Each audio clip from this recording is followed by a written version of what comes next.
fucking ahead of me. But like I said, I'm a woman of a certain age, and I have a cat at home now, and the problem with having this cat at home is I did not realize the extent to which I would relate to this cat. I did not understand the bond that we were going to have, and all of a sudden the crazy cat lady memes make sense. Because, like, this bitch gets me. You know what I mean? Like, we're both going through some things, you know? I mean, think about what it's like to be a pet. Like, everybody here have pets.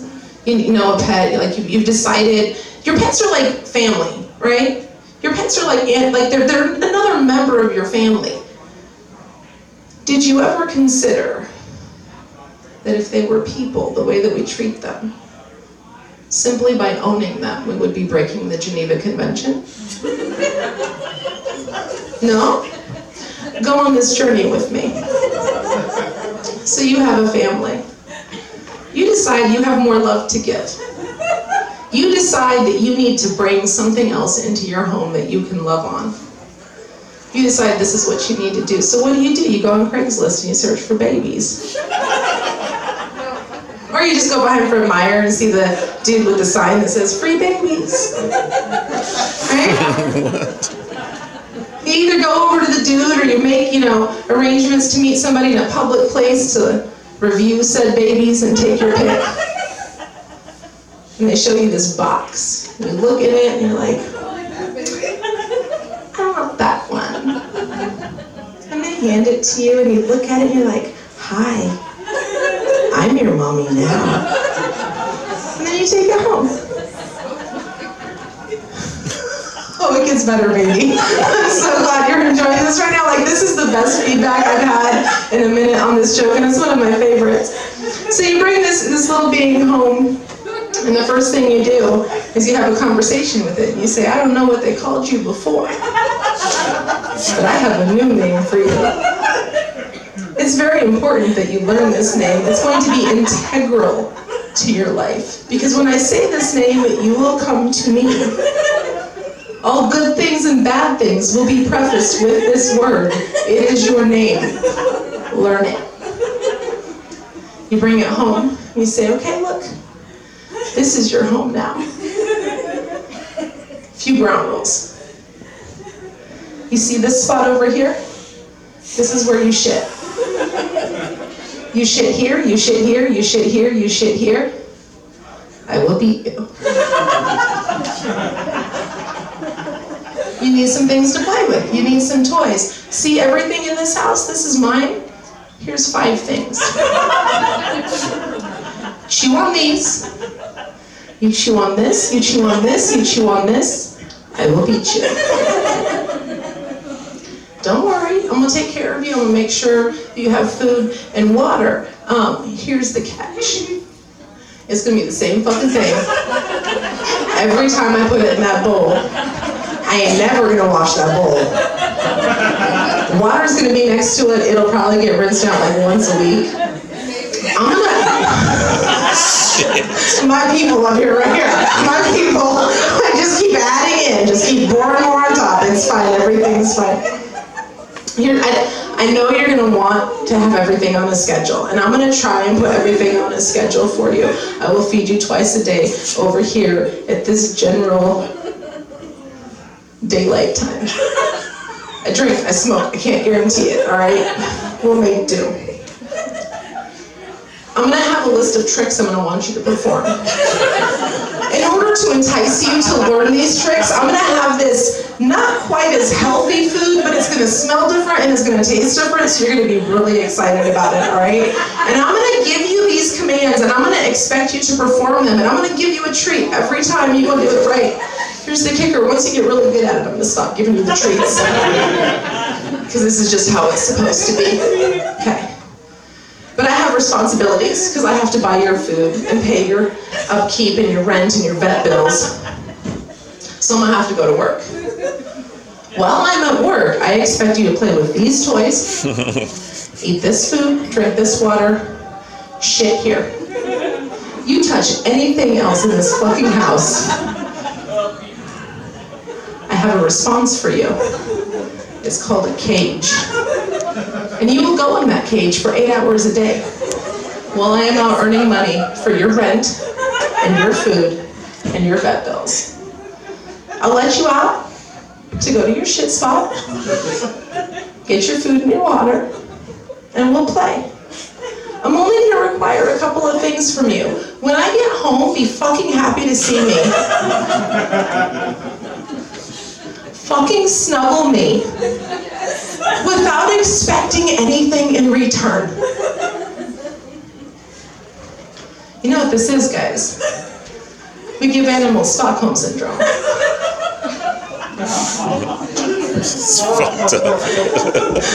I'm sorry if you guys are affected by the exploding brain matter from the front table here, but I think that I just made them, could reconsider the lives of their pets. No, I fucked up though, because my dog, I thought when you went to go see puppies and the one that came and crawled in your lap was like super sweet. No, those are the hyper ones. Yeah. You want the ones that hide in the corner if you want a snuggler. All right, this is just a PSA from me to you because I hadn't gotten a puppy in a while and I forgot how entitled those bitches are. Like, you get a rescue and they're just like, thank you. Like, thank you. Like, can I do anything for you? Oh, I'm so sorry. Was that too much? Because I just really, a puppy's like, bitch, you took me from my home and told me it was here, right? Like, that's a puppy. So when I got my puppy, I had an older dog and I thought it was going to be easy to train her. You know what I mean? So I'm like, look at what he's doing. You can just follow his example. Like, it's easy. And he was all about the treats. And he was like, I will do anything. And I'm telling him, like, sit. And he's like, down. And she's like, the fuck? Right? I tell him, lay down. He lays down. And she's like, the fuck? He rolls over. He gets treats. She's like, this is stupid. I don't see the need for this. Eventually, I get her to finally sit. I give her the treat. And she's like, really? That's the payoff? Walks the fuck away from me. I'm trying so hard to figure out how to train this dog to just fucking love me and listen,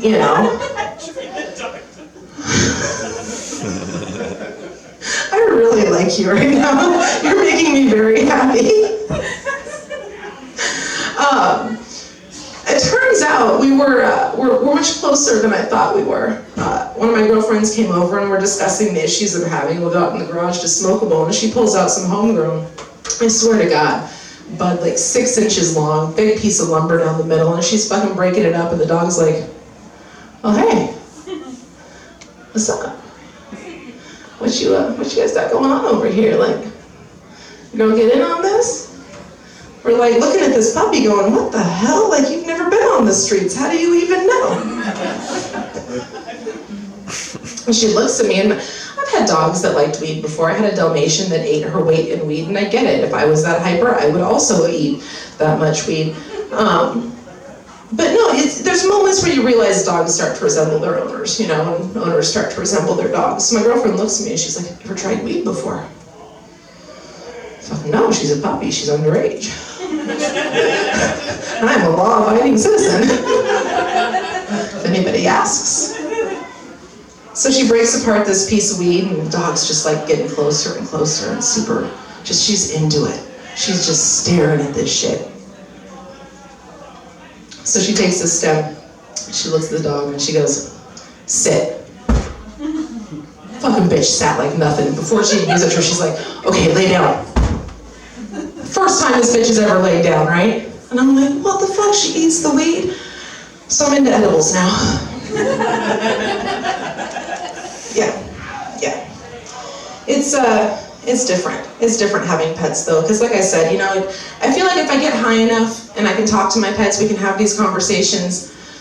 So I don't know if anyone's like gotten a kitten before, gotten a cat that wasn't fixed before, of the female variety. Been around a cat in heat. That was when I realized why everything made sense. Middle-aged women and cats.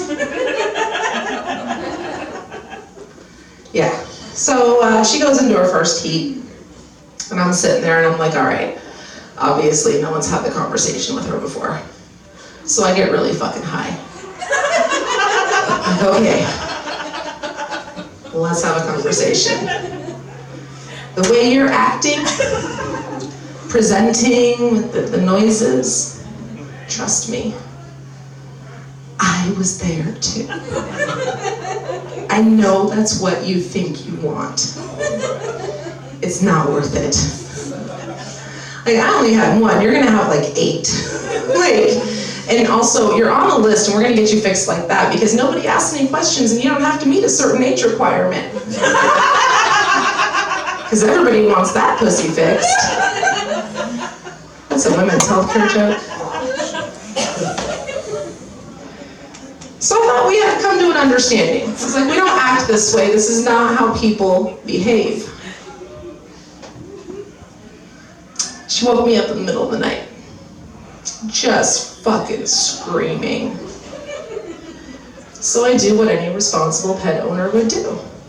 Went downstairs, got super fucking high, and sat her down. And I said, look at the way you're acting. Is this how civilized people behave? Like, I brought you into my home. People are gonna start talking. Imagine if I was acting like you right now. Imagine if I was saying the things that you were saying. How would that work out for me? So basically what you're doing, I should just go to the front door, open it up, and say, excuse me, is there any dig in the vicinity? If there's any dig in the vicinity, if you could bring it over here, I would appreciate it. Baby girl, is that how we behave? Do you really think that that would work?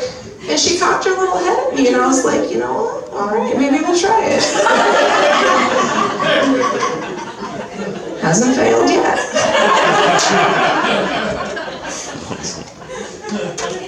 No, I realized a minute ago that I brought the wrong notebook up because I was like, I'm going to write down all of the jokes I'm going to tell tonight. I told them all, guys. I'm going to tell you guys a couple stories, though. For those of you who don't know, one of the reasons that I feel like I have a different take on life is I was raised Jehovah's Witness.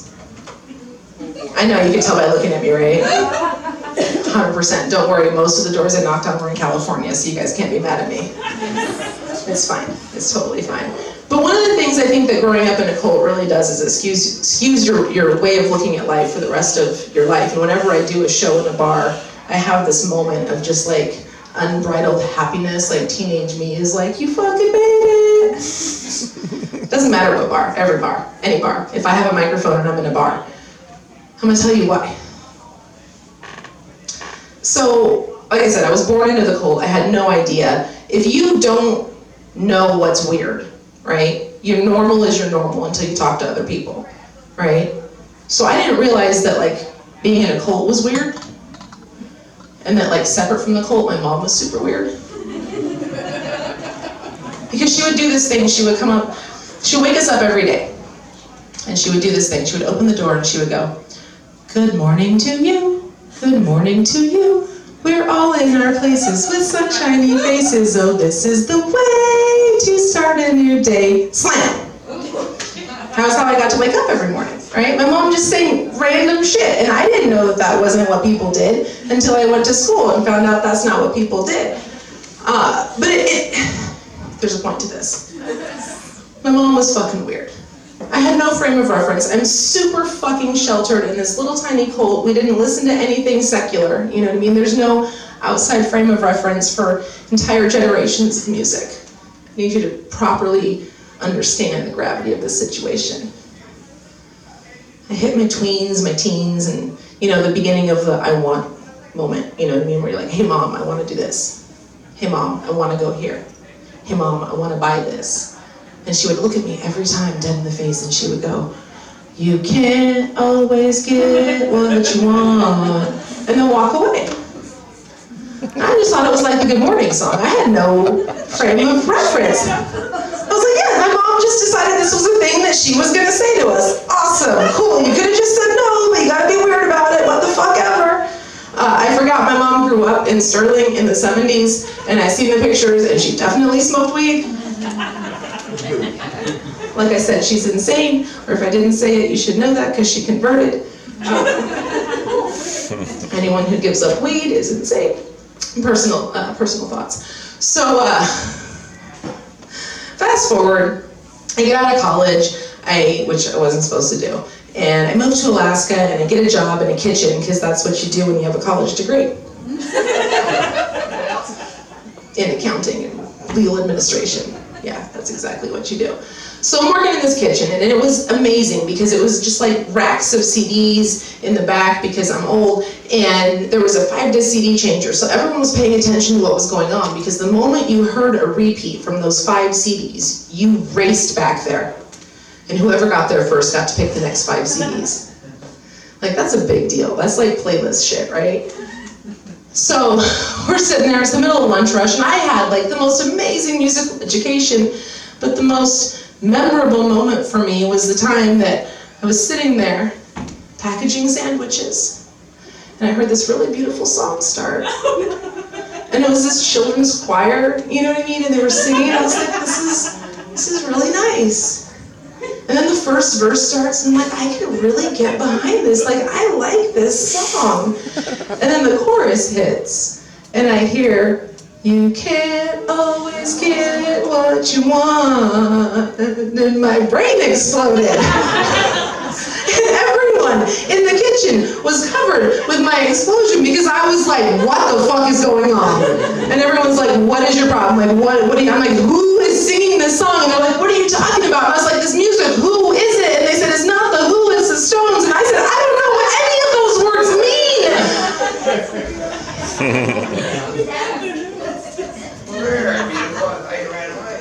And then I heard the rest of the chorus, and that's when it really hit me why I had such a hard time in childhood, why I have such a hard time, why I'm looking so much for the positivity, because my mother never told me that I could have hope. She never told me that if I try sometimes, I just might find, you get what I mean? I'm just saying, it does something to a child, you know what I'm saying? It's hard. I remember they have a million publications out there, and when I was 9 years old, my favorite was this gold glittery book, and it was called Happiness and How to Find It. Side note, if your 9-year-old's favorite book is called Happiness and How to Find It, please seek help. But I remember reading this and just trying to buy into it and trying to remember, like, learn and understand what it was I had to be on guard against. And one of the biggest things they tell you is, we're godly, they're worldly. Don't associate with worldly people. And I love telling these jokes in bars because I know y'all are a bunch of worldly motherfuckers and ain't nobody gonna get mad at me. So thank you. But no, one of the things that's deeply ingrained into my mind was the amazing, and I will talk a lot of shit about Jehovah's Witnesses over the course of my career. I fully intend to get canceled by the 3 people in Soldotna who still go there. Like, it's just a price I'm gonna have to pay, oh darn. Shucks. Just, oh, Jesus. Anyway, so, oh Christ, did I say the wrong thing? I just made her snort. All right, this is amazing, I love this.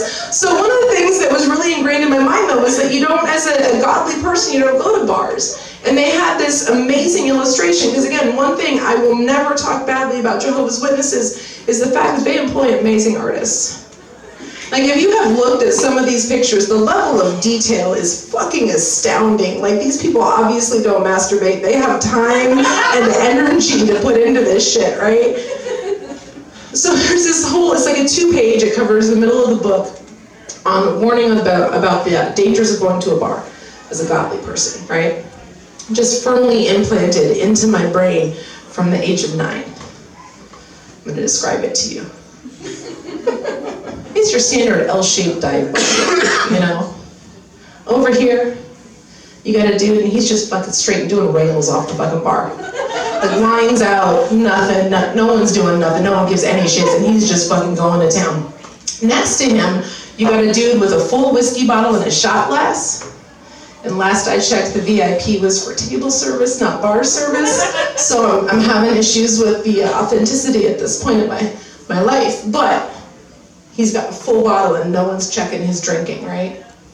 In the middle, you have this chick, scantily clad, her bra strap is showing, so obviously she's a hooker. Yeah, obviously. Guy's got cash out, maybe he's buying her a drink, I don't know. And then it'd be all the way at the other end of the bar. You got this dude slumped on a bar stool, tourniquet around his arm, needle hanging out. So for, a decade, this is the thing that pops into my mind when everyone's like, let's go to a bar, let's go do something. So I'm in college and I'm just turning 20.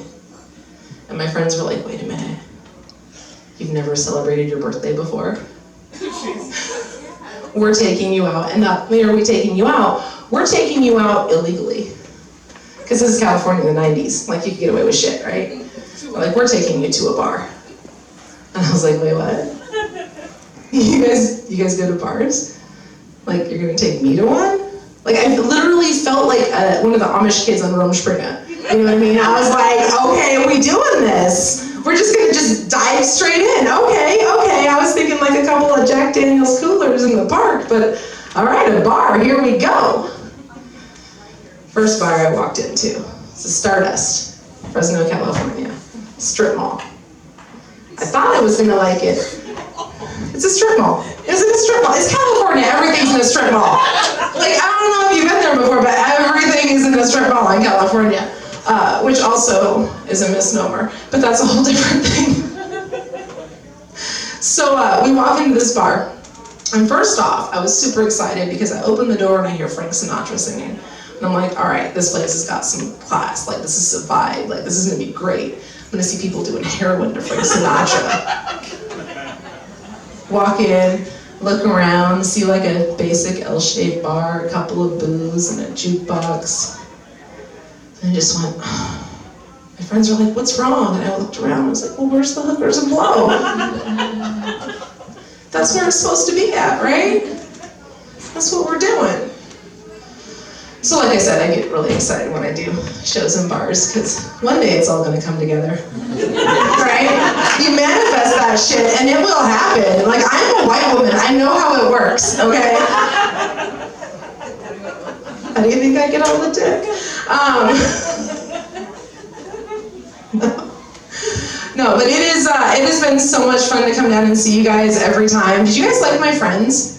Yeah? Should I bring them back next time, maybe? Yeah, I have a lot of friends, a lot of fun with these guys. I do have to say it's weird being one of the tallest until Mick came around, and then I was like, okay, you can crack my back. Yeah. We're having a lot of fun down here, though. We are super excited to be here, to bring my friends here. Like, I am in awe. I am in love. But yeah, that's where I'm at tonight, guys. Hookers and blow. Hookers and blow. If you could find me in the parking lot later, and I will follow you to the hookers and blow. My name's Sabrina Speers, guys. Give it up for Bill coming back up. He is always bringing us down here, doing such a great job. I appreciate the fuck out of him. And Eddie, and our bartenders, all of our sponsors. Oh, there he is. He's running over here now. All right, give it up for Bill, guys. Hey!